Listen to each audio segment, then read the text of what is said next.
Well, that's it. It's Tuesday and first day of the new sign-up. Got to reconnect with some people I haven't seen in a while, like Frank, for example. Always a pleasure to see him around. He's always a great person to talk to. Whole bunch of new people that I've never really seen before. So it takes time to get acquainted with new people. Miss a lot of the folks from the last sign-up, however. It's, you know, it was a good crew last time. I don't know if it could even come close to being a good crew, as good a crew as that. Passengers were sure happy to see me. Passengers suffer worse than we do when the sign-ups change, because, you know, they get used to a driver, and driver gets to know them, knows their stops, waits for them when they're not at the stop, or, you know, the drivers that they have that they've been used to, the drivers will do little things for them that new drivers might not do in the beginning, at least. So the passengers were real happy to see me. And of course, Sunset Bob is back, and that is always a treat to be hanging out with Sunset Bob. Sunset Bob is finally returned to his home ground, and we're sure glad to see him. And I forgot it was my home ground. Well, it's one of your home grounds anyway. But, yeah, so you've been keeping up on the news, huh, Bob? You've seen the latest Fred controversy? I almost called in and checked in on that Australia story. I couldn't believe that. Yeah. We had an operator here once that would mark off and get paid for it and go drive a shuttle van somewhere and get paid there. And it's the same principle. Fred's getting paid, and yet he's going over there and he's getting the perks and like a little vacation, and he will not just back off and make an issue about doing something out of goodwill and charity for the good of TRIMET. We insist on keeping his $4,800 or whatever those 4 days are. It's unbelievable. I don't believe it. I'm scratching my head again. Yeah, this is our. I talked to Stephen Banta about it this morning. He came to greet me and welcome me back personally at 5:30 this morning. Oh, did he? Oh, wow. Yeah. So that was good to see him. All right, we'll check in a minute about that. What the guy have to say? Anything? I was just surprised coming back after, you know, a week and a half off. And there at Merlot Garage, who was the first to greet me? Stephen Banta. My old getting to know buddy, Stephen Banta. Yeah, he's out and about, man. He's out and about. He let me know that, you know, he can get up early and get to know some of the drivers, like I'd mentioned. Yeah. Maybe he should if he wants to get the drivers' input on how they're doing and what's going on, how they're feeling. And he says, well, that's what I'm doing this morning. What is his position? He's executive director of operations. Executive director. He's in charge of all the buses, all the trains. He actually is probably worth the salary because he's actually doing something. He's not just referring off to meetings. I mean, he's actually running this whole place. Have a nice time, guys. All right, Tim.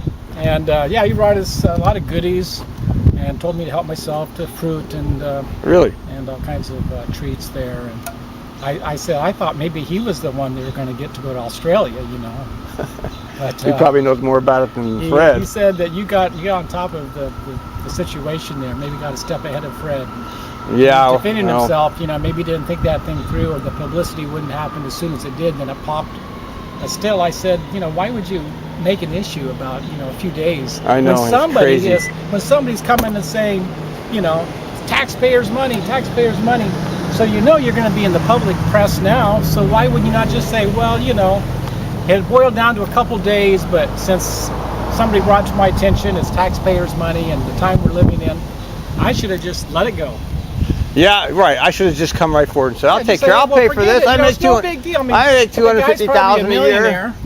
Well, yeah, he's got it. Yeah, what's a couple thousand to a millionaire to say, no, I'm going to take my 2 days. I get him, you know. Heck, you're getting a nice vacation. I know. Fred, come on. We really want you to come through, Fred. One time, Fred. Can you come through one time? Get your head out of the clouds a little bit. Yeah. And remember who you work for. It's TRIMET. You just hobnob with all these, you know, White House and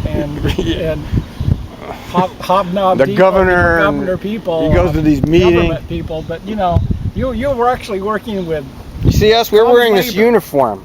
You know, we're going to go out there and drive that bus around, picking up these people. We moved this whole city around, but it starts, you know, just from the individual efforts with a lot of.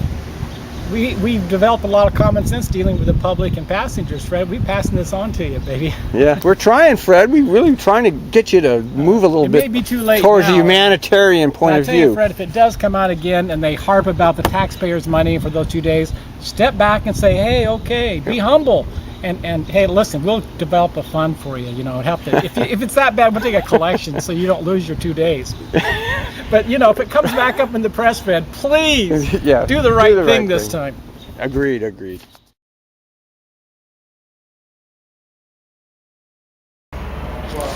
We're here with Frank, one of my favorite TriMet operators. I haven't seen Frank around in about 3 years. I see him going by, but I don't get to hang out with him anymore. But so Frank, what's been happening?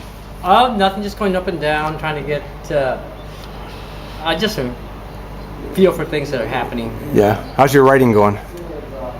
It's kind of like in a lull because I'm going deeper in layers, and there's some parts I can't figure out which way I want to approach it. You know, and how to integrate different voices in one piece. Because usually, like there's a narrative, and then there's dialogue and things, and I like to commingle them. Yes. And the thing is that it's unorthodox, but if it works, it's fine. If it doesn't, then they crucify you. Yeah. But it has so much dynamic when it comes together. Well, I've seen your writing. It's good, and I mean, I tried to write. I couldn't do it, which is why I'm like video now, because I don't have to. You don't have to think much when you do. You turn on the camera, let things happen. I don't have to write. It takes actual talent to write, and I did try. I tried seriously to do decent stories, but I couldn't actually quite get it. Uh-oh. Let's get to work. Oh. So what run you doing right now? I'm doing what am I doing? I'm 43. Oh, 43? Garage to garage? Yeah. Oh, cool. And what's your opinion about the state of TriMet right now? You think things are going well for TriMet, the company? I think there's a lot of misinformation going around. A lot of nobody really knows what's happening. It's like a whisper. Even when they say things, it's not what they mean. Yeah, right. It's what they intend to say, but it's kind of confusing. Right. So I think the best advice is just lay low and let the cards fall, then make your move. Right. What move do you think we might be making? I really don't think things are looking okay around here or not? Well, I think like everything else, things are in turmoil, like the whole state, government, and things like that. But TriMet seems pretty solid. I mean, even Fred's even going off to Australia on our budgets, and so things can't be that bad here, right? Well, I don't know. They said GM would never fall. They said Enron would never fall. Yeah, right. That's good. They said, like Rome would never fall. And, like. Frank is predicting the fall of TriMet.